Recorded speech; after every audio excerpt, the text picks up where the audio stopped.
أعوذ بالله من الشيطان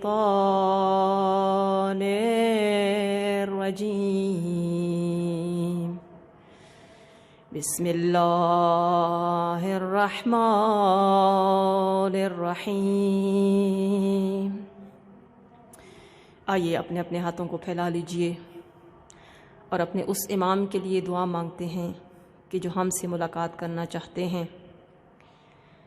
ہمارا کوئی بھی درد اور تکلیف امام فرماتے ہیں کہ تم پر آنے سے پہلے وہ مشکل مجھ پہ آتی ہے، اور تمہاری پریشان ہونے سے پہلے میں تمہارے لیے پریشان ہوتا ہوں۔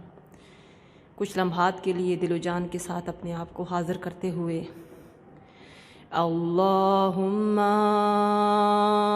کل ولیہ کالحجۃ ابن الحسن صلواتک علیہ وعلی آبائہ فی ہذہ الساعۃ وفی کل ساعۃ ولیاً وحافظا وقائدا وناصرا ودلیلا وعینا حتی تسکنہ ارضک طوعا وتمتعہ فیہا طویلا برحمتک یا ارحم الراحمین۔ اللہم صلی علی محمد وآل محمد۔ اما بعد فقد قال اللہ تبارک وتعالی فی کلامہ المجید والفرقان الحمید وقولہ الحق وهو أصدق الصادقين۔ بسم الله الرحمن الرحيم إن الدين عند الله الإسلام۔ اللهم صل على محمد وآل محمد۔ آئیے اپنی اپنی توجہ شاہ کربلا کی طرف کیجئے، اپنے مولا و آقا کو سلام عرض کرتے ہیں۔ خدا کرے ہر حسینی کو اپنی زندگی میں بار بار اپنے مولا کا بلاوا نصیب ہو۔ خدا کرے یہ بند راستے جلد کھل جائیں اور ہر عاشق حسین کو کرو بلا نصیب ہو۔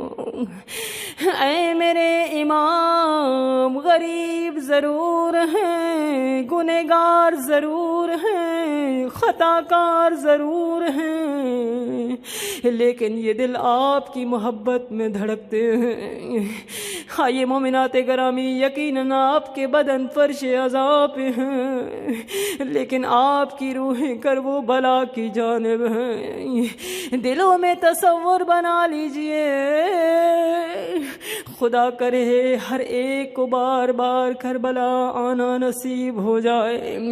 یہ سلام اس نیت سے پڑھیے کہ یہ سارے بند سلسلے کھل جائیں۔ اے خدا، اے خدا، یہ محرم سب سے زیادہ مشکل ہے حسین کے عاشقوں کے لیے، اس لیے کہ بہت سے عاشقان حسین اس محرم کو کرو بلا میں مناتے تھے۔ آئیے مومنات گرامی، سلام حسین کو کیسے پڑھنا ہے؟ عشق و محبت میں آداب کا خیال رکھنا بڑا ضروری ہے۔ عشق و محبت میں ادب و آداب یہ ہیں، اے زائر جب تیرا بلاوا آ جائے اور تیرا قافلہ تیار ہو جائے تو اے مومنہ ایک چیز کا خیال رکھنا، اپنے سر پہ چادر ضرور لے لینا، اس لیے کہ علی کی بیٹیوں کو اس چادر سے بڑی محبت ہے۔ اے مومنہ جب تیرا قافلہ چلے تو راستے کی مشکلوں سے پریشان نہ ہونا، اس لیے کہ تیرے اور میرے سفر آسان ہے، لیکن مشکل تھی تو علی کی بیٹیوں کے لیے جنہوں نے کس انداز میں سفر کیے۔ بس عاشقان امام حسین جب تمہارا قافلہ کربلا کی سرحدوں پہ پہنچ جائے، بڑے ادب و آداب سے علی کی بیٹی فرماتی ہیں، اے زائر جب تیری پہلی زیارت ہو اور تو کربلا میں پہنچے، کسی ذبیح کا گوشت نہ کھانا۔ بڑے ادب و احترام سے کہیں گے، اے میری شہزادی کیا راز ہے، کیا فلسفہ ہے؟ تو جواب یہی آئے گا، عزیزو اسلام کا قانون ہے جب کسی حیوان کو بھی ذبح کیا جائے تو 3 چیزوں کا خیال رکھا جائے۔ سب سے پہلی چیز کیا ہے؟ ذبح ہونے سے پہلے پانی پلایا جائے۔ دوسرا قانون کیا ہے؟ دوسرا اصول یہ ہے کہ ایک حیوان کو دوسرے کے سامنے ذبح نہ کیا جائے۔ تیسرا اصول کیا ہے؟ جس چھری سے ذبح کرو وہ اتنی تیز ہو کہ اذیت نہ ہو۔ میرا سلام کربلا کے اس پیاسے پر کہ جس کی بہن 70 قدم کے فاصلے سے کھڑی دیکھتی رہی اور ظالم کن خنجر سے ظلم کماتا رہا، آنسو رواں ہو گئے، دل کی زمین تیار ہو گئی۔ آئیے اب اس سلام کو اپنے لبوں پہ جاری کرتے ہیں۔ السلام علی الحسین وعلی علی ابن الحسین وعلی اولاد الحسین وعلی اصحاب الحسین۔ بلند بلند آواز سے ان سب کی نیابت میں سلام کو عرض کیجئے جو پچھلے سال انتظار میں تھے کہ اگلے سال حسین کا محرم منائیں گے، اپنے تمام مرحومین کو اپنے ساتھ شامل کرتے ہوئے، اس لیے کہ یقیناً اس سلام کے وقت مولا حسین جواب ضرور دیں گے۔ سلام کا جواب دینا واجب ہے۔ السلام علی الحسین وعلی علی ابن الحسین وعلی اولاد الحسین وعلی اصحاب الحسین۔ خداوند متعال آپ کا یہ پرسہ اپنی بارگاہ میں قبول فرمائے، اور اس فرش عزا پہ جو جہاں جہاں بیٹھ کر اپنے دل میں ذکر امام حسین علیہ السلام کو سجائے بیٹھا ہے اور جس کی آنکھوں سے اشک رواں ہیں، جناب سیدہ اس کی ہر مشکل کو آسان فرمائیں۔ تمام تر حمد و ثنا ہے اس خالق عظیم کے لیے جو لائق تعریف اور لائق حمد و ثنا ہے۔ پروردگار عالم کا شکر ادا کرتے ہیں کہ جس خالق اکبر نے ہمیں تعریف کے لیے یہ لمحات نصیب کیے۔ تعریف اور حمد اور عبادت ہے اس خالق اکبر کے لیے کہ کائنات میں تمام چیزیں جو موجود ہیں ان کے وجود سے پہلے جب خلقت موجود تھی، پروردگار عالم نے جب عرش و فرش و کرسی کو خلق کیا تو بے شمار مخلوقات ایسی تھی مومنات گرامی، جس میں ملائکہ بھی تھے، جس میں روح بھی تھیں، سب خدا کی حمد و تسبیح کو بجا لا رہی تھیں۔ اور کیوں حمد اس کی نہ ہو؟ مومنات گرامی کہ انداز حمد یہ نظر آتا ہے کہ کوئی مخلوق تو ایسی ہے، کچھ ملک ایسے ہیں جو مسلسل حالت قیام میں ہیں اور خدا کی حمد کو بجا لا رہے ہیں۔ نہ جانے کتنی بے شمار ایسی صفیں ہیں ملائکہ کی جو صرف حالت سجدہ میں ہیں، اور کتنی ایسی مخلوقات ہیں کہ جو حالت رکوع، قیام اور سجود میں جدا جدا اپنے اپنے انداز میں اس خالق اکبر کی تسبیح بجا لا رہے ہیں۔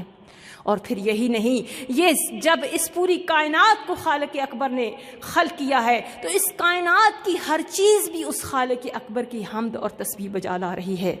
ہاں، کائنات میں بے شمار مخلوقات ایسی ہیں مومنات گرامی کہ جن کو خالق نے خلق ہی اس انداز میں کیا ہے کہ ان کا ایک خاص انداز ہے اور وہ اسی انداز میں ذکر پروردگار انجام دے رہی ہیں۔ کس طریقے سے مومنات گرامی؟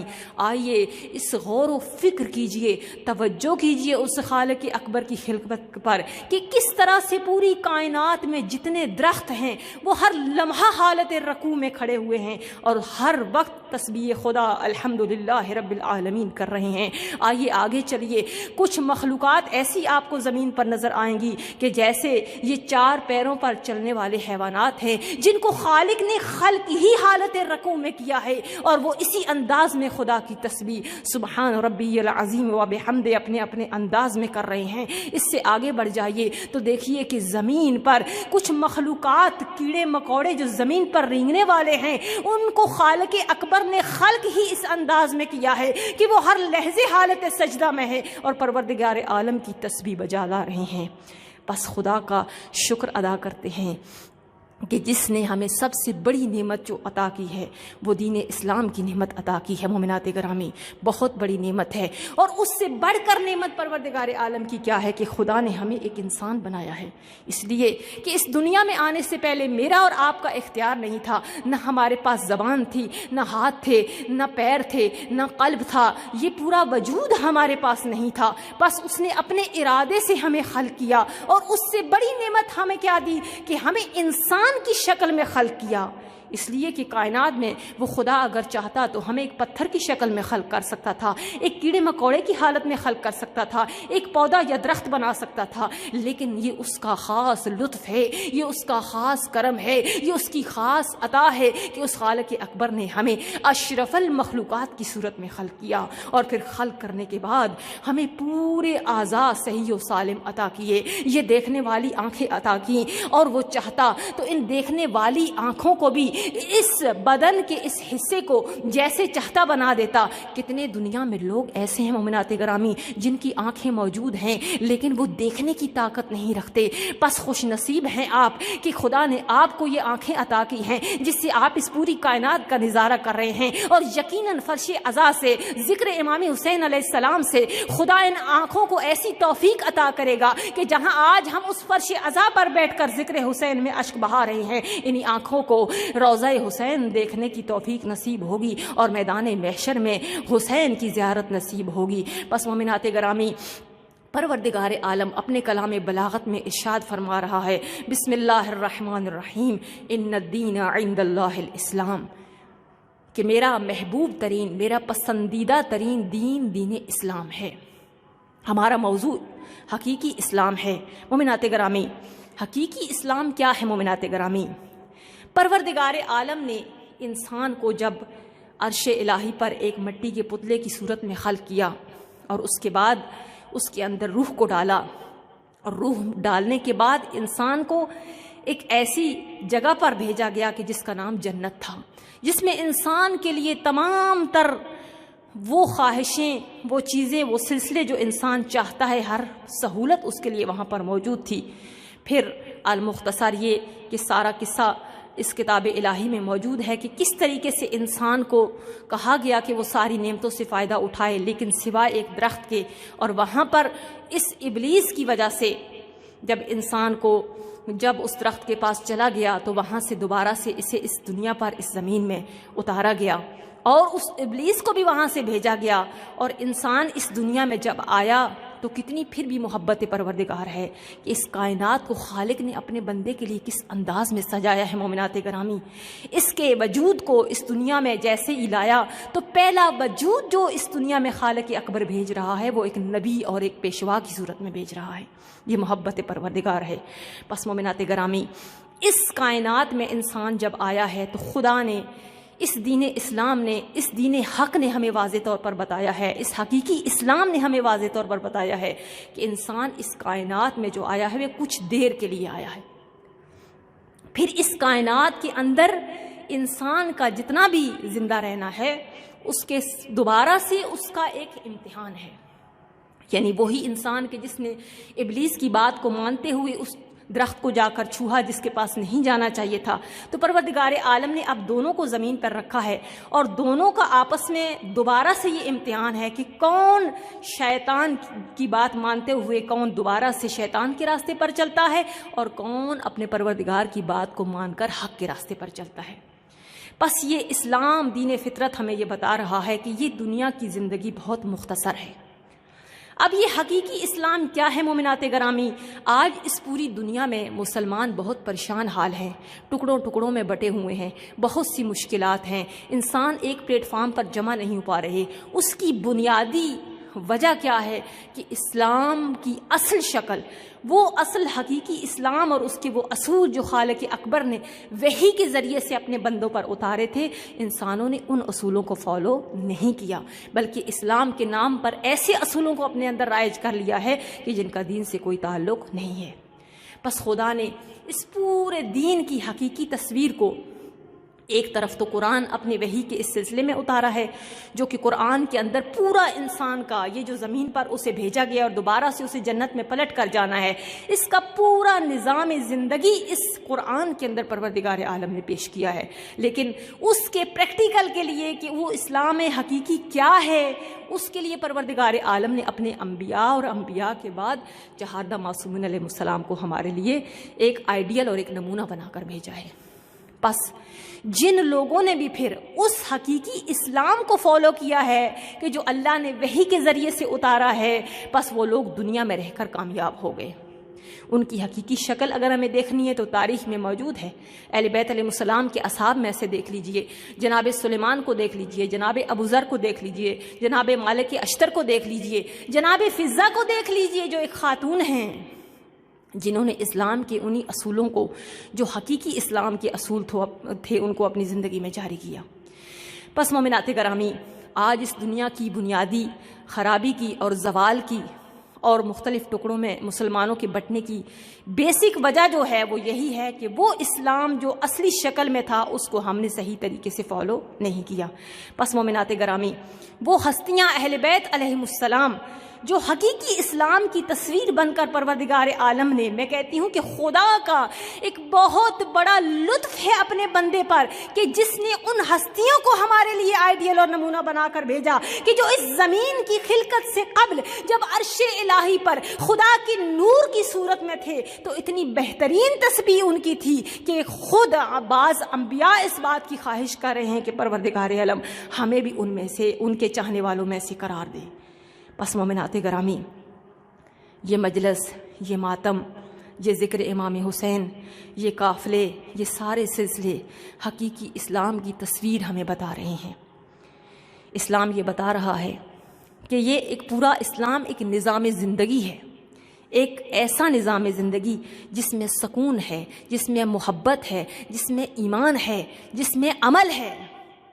پس آج ان مجالس حسینیہ میں ہمیں بھی کوشش کرنی ہے کہ اس حقیقی اسلام کو جس کی واضح طور پر وہ اصول جو بالکل روز روشن کی طرح سے واضح آیات الہی میں بکھرے ہوئے ہیں اور پھر وہ ناطق قرآن اہل بیت علیہ السلام کہ جن کے وجود کی صورت میں ہمارے سامنے اور پھر ان کے حقیقی چاہنے والے جنہوں نے اپنے وجود کے ذریعے سے اسلام کو ہمارے سامنے پیش کیا، صرف ان قوانین کو میں اور آپ آج اگر اپنی زندگی میں جاری کر لیں تو ہم دنیا و آخرت دونوں میں کامیاب ہو سکتے ہیں. بس اسلام نے، حقیقی اسلام نے سب سے امپورٹنٹ پہلو جو ہمیں بتایا ہے، پروردگار عالم قرآن میں ارشاد فرما رہا ہے وَمَا خَلَقْتُ الْجِنَّ وَالْإِنسَ إِلَّا لِيَعْبُدُونَ، کہ ہم نے جن و انس کو پیدا نہیں کیا مگر سوائے اپنی عبادت کے. اب اسی اصول کو آپ لے لیجیے، کیا عبادت فقط نماز کا نام ہے؟ کیا عبادت فقط روزے کا نام ہے؟ کیا عبادت فقط حج کا نام ہے؟ نہیں مومنات گرامی، اسلام نے انسان کی زندگی کے ہر سلسلے کو عبادت قرار دیا ہے، کس صورت میں کہ جب وہ ویسے ہو جیسے خالق اکبر ہم سے چاہتا ہے۔ چھوٹی چھوٹی چیزوں میں واضح کروایا گیا، کہا گیا النظر الی وجہ الوالد عبادہ، والدین کے چہرے کی طرف نظر کرنا عبادت ہے۔ کبھی کہا گیا النظر الی کعبہ عبادہ، کعبے کو دیکھنا عبادت ہے۔ چھوٹی چھوٹی چیزوں میں حتیٰ والدین کے چہرے کو دیکھنا مقبولہ حج کے ثواب کے برابر قرار دیا گیا ہے۔ یہ ہے حقیقی اسلام۔ عبادت یعنی ایک مسلمان جو لا الہ الا اللہ پڑھ لیتا ہے، اس کی عبادت، اس کی پوری حیات ایک عبادت بن سکتی ہے اس صورت میں کہ اس کا اٹھنا، اس کا بیٹھنا، اس کا کھانا، اس کا پینا، کسی کے ساتھ ملنا ملانا، تمام سلسلے اسلام کے حقیقی اصولوں کے مطابق اگر ہیں تو پھر اس صورت میں یہی انسان کامیاب انسان ہے، یہی انسان حقیقی معنوں میں مسلمان اور مومن ہے۔ پس مومنات گرامی، خدا کی عبادت کے بہترین نمونے وہ ہستیاں جو معصوم نہیں تھیں لیکن معصومین کے گھرانوں میں انہوں نے ایسی تربیت پائی اور ایسا حقیقی اسلام کا نقشہ پیش کیا کہ وہ دین اسلام کے جس پر خدا نے اپنے 1,24,000 انبیاء کو قربان کر دیا۔ نبی آئے، ایک ایک نبی خدا کے دین پر اپنی زندگی کو قربان کرتا رہا۔ کہیں پر نوح کی 300 سالہ زندگی موجود ہے تو کہیں پر خاتم النبیین کی خوبصورت حیات مبارکہ ہے۔ پس وہ سارا دین کہ جس کی بقا ہمارے امام حسین علیہ السلام نے کی، اب دیکھیے کہ حقیقی اسلام کے پیروکار ایسے ہوتے ہیں کہ وہ سارا مشن جو اصلی صورت اسلام تھی، کیونکہ ظاہری بات ہے حسین کا قیام تھا ہی اسی لیے کہ ایک طرف حقیقی اسلام تھا اور ایک طرف تخلیقی اسلام تھا، یعنی وہ جو اسلام کے نام پر انہوں نے خود سے اسلام بنایا ہوا تھا، اسلام اسی کے خلاف امام حسین علیہ السلام کا قیام تھا۔ پس امام حسین علیہ السلام کے اس عظیم مشن یعنی اس حقیقی اسلام کی بقا کے لیے 10 محرم کے بعد جو ہستی ہمیں میدان عمل میں نظر آتی ہے کہ اس نے جب اپنی زندگی میں، اپنی حیات میں جو مدینے میں گزری ہے، ہم دیکھتے ہیں کہ جناب سیدہ سلام اللہ علیہا کی مبارک آغوش میں یہ پرورش پانے والی شہزادی علی کی علی بیٹی پورا مظہر خدا کی وہ حقیقی اصولوں کی تصویر ہمیں نظر آتی ہیں۔ سخاوت میں علی کی بیٹی ویسی ہے، شجاعت میں کیسی ہے، ایک بیٹی کی حیثیت سے کیسی ہے، ایک ماں کی حیثیت سے کیسی ہے، اور ایک بہن کی حیثیت سے کیسی ہے۔ بی بی نے ان تمام اصولوں کو حقیقت میں دکھاتے ہوئے جب کربلا سے نکلی ہیں تو وہاں پر آپ دیکھیے کہ جب بی بی مدینے سے نکلا ہے یہ سارا قافلہ، تو تمام بیویاں بڑے صبر کے ساتھ، بڑے حوصلے کے ساتھ، اس لیے کہ جتنا انسان اپنے عقیدے پر مضبوط ہوتا ہے، ایمان اس کا بلندی پر ہوتا ہے، اتنا ہی وہ اس ظاہری دنیا کی مشکلات کو برداشت کرنے کا زیادہ اس کے اندر طاقت ہوتی ہے۔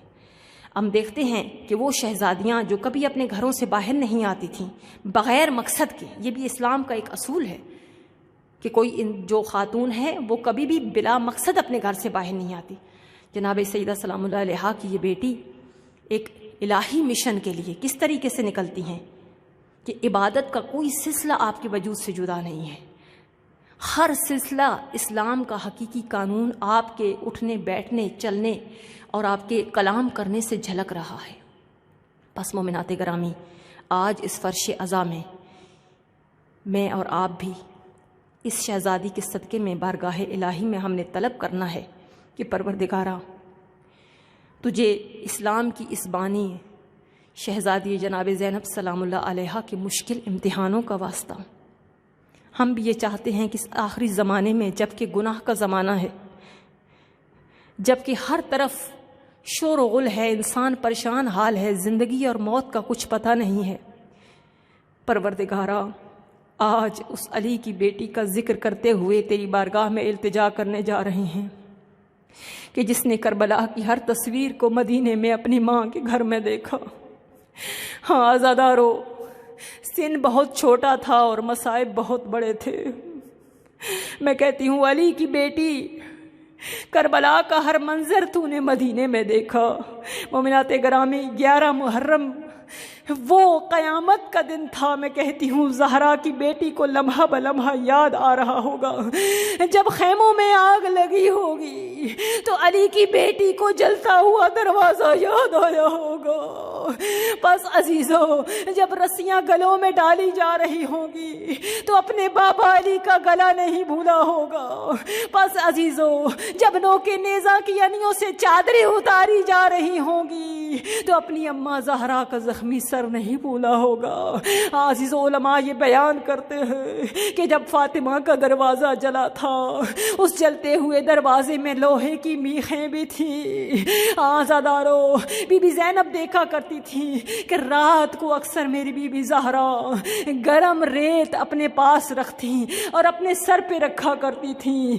کس لیے عزیزو کہ جب دروازہ گرا تھا وہ لوہے کی میخیں زہرا کے سر میں لگی تھی. میں کہتی ہوں اے زہرا کربلا میں آئیے. ارے آپ کے پاس وقت موجود تھا, آپ نے اپنے زخموں پر گرم ریت رکھی, لیکن ہائے علی کی بیٹی کیا کرے؟ وہ یتیموں کو سنبھالے, وہ بیواؤں کو سنبھالے, یا وہ اپنے زخموں پر مرہم رکھے.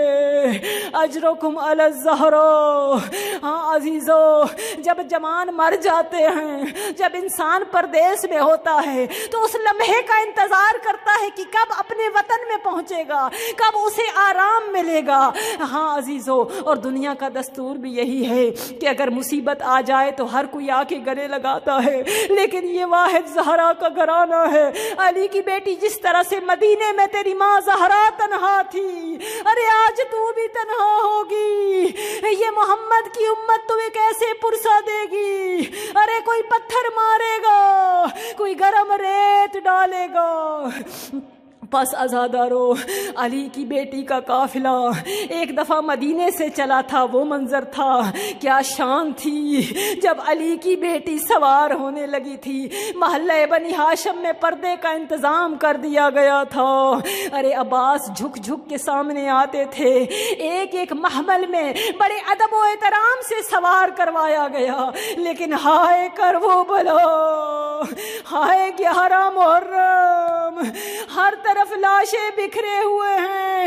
ارے جب آج سوار ہونے کا وقت آیا ہوگا تو علی کی بیٹی نے آواز دی ہوگی, اے علی اکبر, ہائے عباس کہاں ہو, اپنی بہن کو سوار کراؤ. الا لعنت اللہ علی قوم الظالمین. روتی ہوئی آنکھوں سے اپنے خالی ہاتھوں کو پھیلا لیجئے. یا اللہ یا اللہ یا اللہ یا اللہ یا اللہ یا اللہ یا اللہ یا اللہ. پروردگارا تجھے ذکر آل محمد کا واسطہ, پوری دنیا میں جہاں جہاں بھی فرش عذاب بچھے ہوئے ہیں تمام عزاداروں کی ماتمیوں کی ہی تو خود حفاظت فرما. پروردگارا تجھے تیری عزت و عظمت و جلال کا واسطہ اس وبا کو, اس بیماری کا جلد ذکر حسین کے وسیلے سے خاتمہ فرما. جو بیمار ہیں انہیں شفاء کلی عطا فرما, جو زیارتوں کے لیے بے چین ہیں انہیں جلد اپنے مولا سے ملا. پروردگار عالم جو دنیا سے چلے گئے ان کی قبروں کو نور آل محمد سے روشن فرما. جن کے جوان بے روزگار ہیں, ماں باپ پریشان حال ہے, رزق حلال اپنے وسیع خزانوں سے عنایت فرما. پروردگارا جو بے جرم قیدوں میں ہیں تجھے شام کے اسیروں کا واسطہ جلد رہائی کی خبر سنا. پروردگارا جن کے جوان گم گشتہ ہیں, جن کے جوان اپنے گھروں کو لوٹ کے نہیں آئے ہیں, علی کی بیٹیوں کی مشکلات کا واسطہ ماؤں کو اپنے جلد جوان دیکھنا نصیب فرما. پروردگارا جن کے بچے بچیاں جوان ہیں, زمانہ بڑا نازک ہے, شریف ماں باپ بڑے پریشان ہیں, علی و زہرا کے پاک جوڑ کا واسطہ میرے اللہ ہر ماں کو اپنی جوان اولاد کا آباد گھر دیکھنا نصیب فرما. جو بے اولاد ہیں تجھے کربلا کے ننھے مجاہد کا واسطہ, تجھے رباب کی اجڑی گود کا واسطہ میرے مالک ہر ایک کو نیک و صالح اولاد نصیب فرما. پروردگارا ہم سب کو امام زمانہ کی حقیقی معرفت عنایت فرما, ہمیں حق کے راستے پہ ثابت قدمی عطا فرما. پروردگارا وہ جو دعائیں ہم نے مانگ لی جو نہ مانگ سکے, تجھے تیری عزت و عظمت و جلال کا واسطہ ہمیں نہ دیکھ, ذکر حسین کو دیکھ. تمام مومنین و مومنات جو جس حصے میں دنیا کے بیٹھ کر اپنے ہاتھ پھیلائے بیٹھی ہیں، ہر ایک کی دعاؤں کو اپنی بارگاہ میں مستجاب فرما۔ سورہ فاتحہ برائے شہدائے کربلا بالخصوص لا بارس، اللہم صلی علی محمد وعلی